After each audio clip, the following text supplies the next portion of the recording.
তারা কখনোই কেউ কাউকে ভালোবাসি বলেনি, তবুও তাদের চোখের চাহনিতে লেখা হাজারো কবিতা, তাদের একসাথে হাঁটা, হাতে হাত ছুঁয়ে যাওয়া, নিঃশব্দে পাশে থাকা, সবই ছিল শব্দের বাইরে।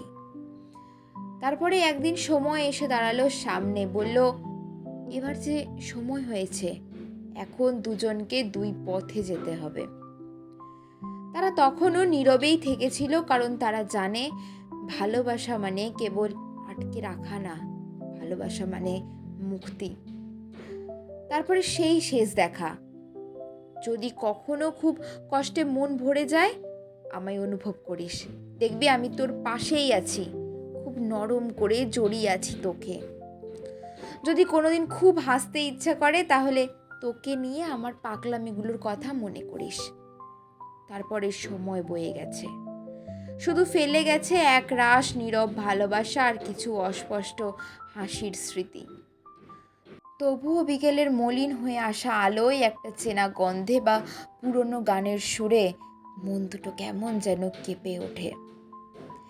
তাদের মধ্যে আজ আর কোনো অভিমান নেই, আর আগেও ছিল না, কারণ তারা জানে ভালোবাসা মানে সব সময় একসাথে থাকা নয়। ভালোবাসা মানে অনেকটা সময় পেরিয়ে যাবার পরেও ভালোবাসার মানুষটার নাম শুনলে মনটা ধুক করে ওঠে। তারা দূরে সরে গিয়েও আজও একে অপরের মনে বেঁচে আছে, কোনো দাবি, কোনো অভিযোগ ছাড়াই, শুধু এক টুকরো নীরব ভালোবাসা হয়ে।